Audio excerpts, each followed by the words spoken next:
اعوذ باللہ من الشیطان الرجیم، بسم اللہ الرحمن الرحیم۔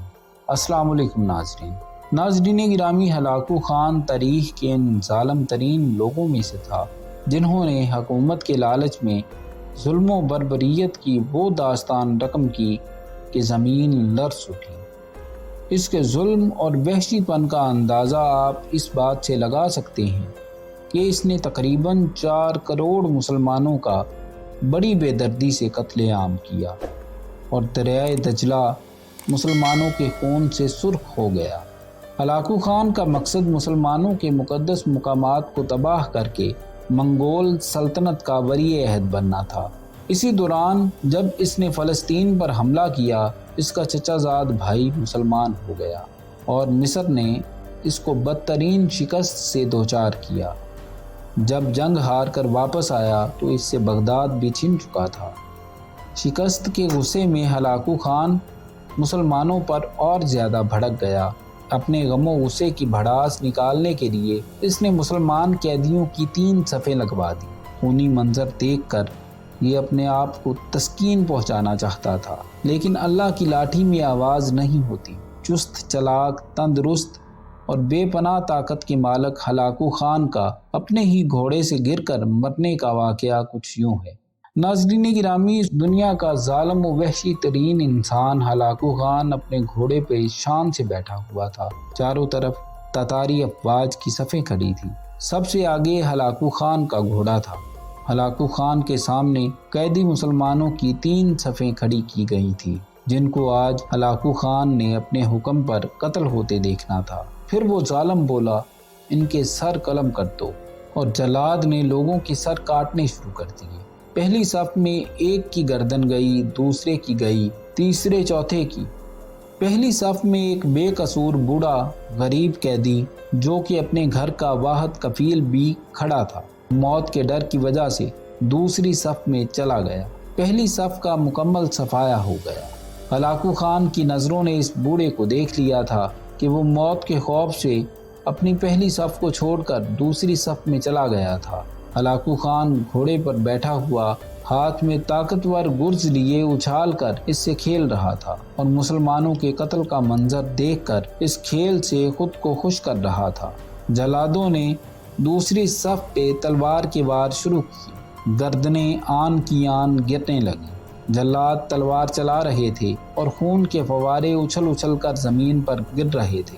اس بوڑھے بابا نے جب دیکھا کہ دوسری صف کے لوگوں کی گردنیں کٹ کر اس کی باری بہت جلد آنے والی ہے، وہ بھاگ کر تیسری صف میں کھڑا ہو گیا۔ ہلاکو خان کی نظریں اس بوڑھے پر جمی ہوئی تھیں کہ اب تو تیسری صف آخری ہے، اس کے بعد یہ کہاں چھپنے کی کوشش کرے گا۔ بے وقوف بڈھے کو میری تلوار سے کون بچا سکتا ہے؟ میں نے لاکھوں انسان مار دیے تو یہ کب تک بچے گا؟ تیسری صف پہ جلادوں کی تلوار بجلی بن کر گر رہی تھی۔ ہلاکو خان کی نظریں مسلسل اس بوڑھے پر تھیں کہ کیسے وہ بے چین ہو کر موت کی وجہ سے بے قرار ہے۔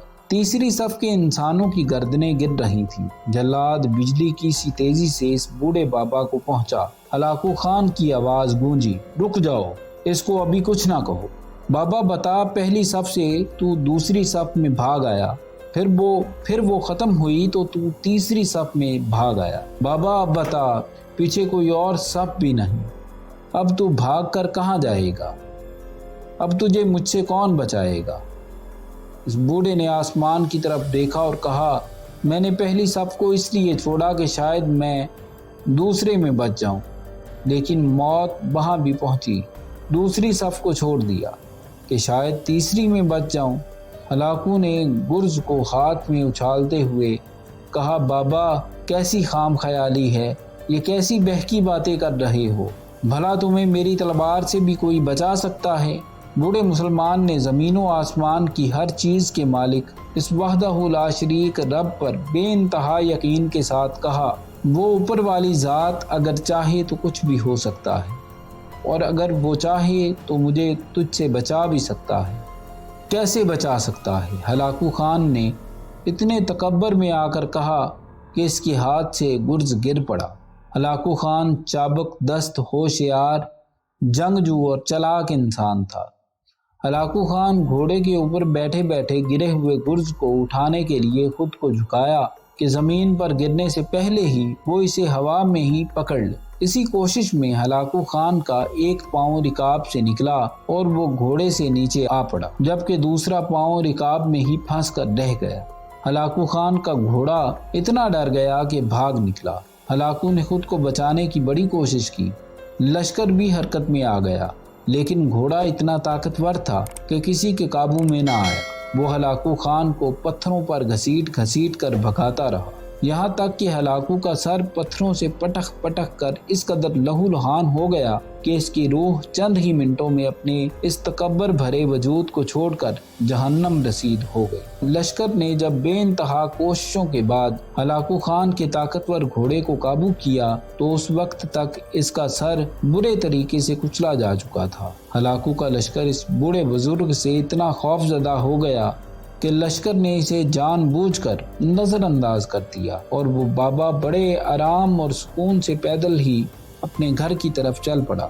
مظلوم کی آہ سے ڈرو، کیونکہ جب وہ اللہ سے رجوع کرتا ہے تو قبولیت بہت دور سے اس کا استقبال کرنے آتی ہے۔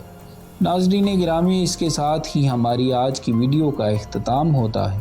ملتے ہیں اگلی ایسی ہی کسی نئی ویڈیو میں، تب تک کے لیے اپنا اور اپنے پیاروں کا ڈھیر سارا خیال رکھیں۔ اللہ نگہبان۔